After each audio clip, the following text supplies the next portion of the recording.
35 number মেয়ে দেখতে গেছি। ছোট বোন বলল, এইটা বাদ। আমি বললাম, এটা কি দোষ করলো?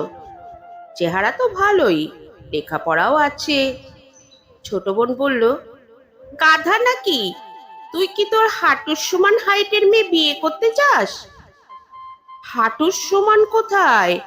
এই মেয়ের হাইট তো 5 ফুট 2 ইঞ্চি। তোর হাইট কত? আমি বললাম, 5 ফুট 7 ইঞ্চি। তাহলে এই মেয়ে তোর সাথে যায়? ছাগল নাকি তুই? ছাগল হওয়ার ভয়ে আর কথা বাড়ালাম না। 1 সপ্তাহ পর 36 নাম্বার মেয়ে দেখতে গেলাম। এই মেয়েও সুন্দরী, আমার পছন্দ হলো। ছোট বোন বলল, দেখেছিস মেয়েটা হাসলে গালে টোল পড়ে? আমি বললাম, টোল পড়া মেয়েদের হাসি সুন্দর হয়, এরা হয় লক্ষ্মী টাইপের।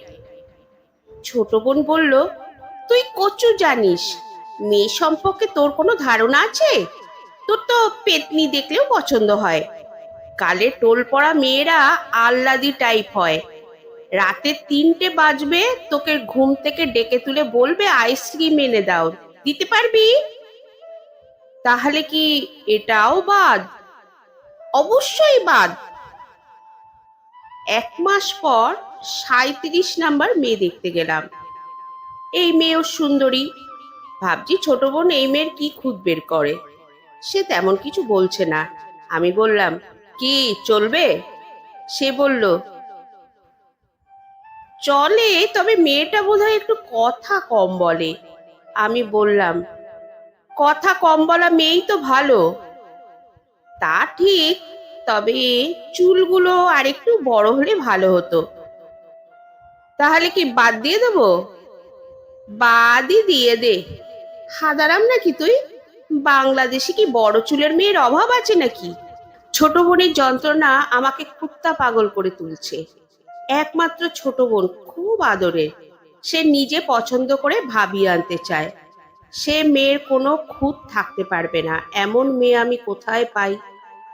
মা বলল, তোরা 2 ভাই বোন মিলে তো সারা বাংলাদেশ চষে ফেললি, একটা মেয়ে খুঁজে পেলি না? এদেশে মেয়ের এতটা আকাল পড়ে গেল? আমি বললাম, মা, আমার মেয়ে দেখা মিশন বাদ। তোমরা বরং ওকেই আগে বিয়ে দিয়ে দাও। 1 মাস পর ঘটক আর একটা সুন্দরী মেয়ের খোঁজ নিয়ে এলো। 38 নাম্বার দেখতে গেলাম। পছন্দ হলো, কথাবার্তা বেশ চললো 2 পরিবারে। বিয়ের ডেট দেওয়ার আগ মুহূর্তে ছোট বোন বলল, ভাইয়া চল আর একবার মেয়ের সাথে কথা বলে দেখি। একটা রেস্টুরেন্টে ছোট বোনকে নিয়ে বসে আছি। কিছুক্ষণ পর সেই মেয়ে এলো।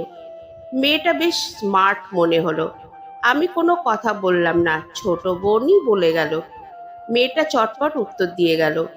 আমার ভালোই লাগলো। কথার মাঝখানে বোনের 2-1টা ভুল ধরিয়ে দিল। ব্যাস, বাসায় এসে প্যাচ লেগে গেল। এই মেয়ে তার ভুল ধরেছে, এখনই ভুল ধরে বিয়ের পর কি হবে? বিয়ের পর তো তার চুল ছিঁড়ে ফেলবে। আমি বুঝতে পারলাম সে কোনো কথা শুনবে না। সে বলল, তোর মতো হ্যাংলা ছেলে আমি জীবনেও দেখিনি। তুই আলতু ফালতু মেয়ে বিয়ে করতে চাস, দেশে মেয়ের এতই অভাব। অবশেষে এই মেয়েও বাদ দিতে হলো। মাকে বলে কয়ে রাজি করালাম, আগে বোনের বিয়ে দিই, তারপর আমার চিন্তা করা যাবে। সেই অনুযায়ী পাত্র দেখা শুরু হলো। আমার বাবার বন্ধুর ছেলে এবার লেখাপড়া শেষ করে ভালো একটা চাকরিতে জয়েন করেছে। ছেলে দেখতে বেশ হ্যান্ডসাম। ছেলের মা বাবা দেখে পছন্দ করে গেল। যেহেতু সবাই সবার চেনা, আমরা ধরেই নিলাম এখানেই বিয়েটা হচ্ছে। ছোট বোনও বিয়েতে কোনো আপত্তি তোলেনি। আমরা ধরে নিলাম তার ছেলে পছন্দ হয়েছে। বিয়ের আয়োজন তোড়জোড় করে চলল। একদিন খবর পেলাম ছোট বোন সেই ছেলের সাথে দেখা করতে গেছে। ছেলে খবর পাঠিয়েছে। রাতে বাসায় ফিরে খবর পেলাম ছোট বোন দরজা আটকে বসে আছে। কারোর সাথে কথা বলছে না, দরজাও খুলছে না। ব্যাপার কি? আমি গিয়ে অনেক ধাক্কা ধাক্কি করার পর দরজা খুলল। বোনের মুখটা ফ্যাকাশে, মনে হয় কেঁদেছে। কাহিনী কি? সেই ছেলে তাকে জানিয়েছে সে তাকে বিয়ে করবে না, তার অন্যখানে সম্পর্ক আছে। মা বাবা তাকে জোর করে এখানে বিয়ে করাতে চাইছে। আমি বললাম, সমস্যা কি? ওই ছেলে যেখানে খুশি বিয়ে করুক, তাতে তোর সমস্যা কি? তুই কেন ফ্যাচ ফ্যাচ করে কাঁদছিস? বোন একটা দীর্ঘশ্বাস ছেড়ে বলল, একটা মেয়েকে পছন্দ না করা মানে যে সেই মেয়েকে অপমান করা, তা তুই বুঝবি কি করে রে গাধা? আমি বললাম, তাহলে যে 38টা মেয়ে অপছন্দ করলাম, তার কি হবে? বোন ফ্যাল ফ্যাল করে আমার মুখের দিকে তাকিয়ে রইল।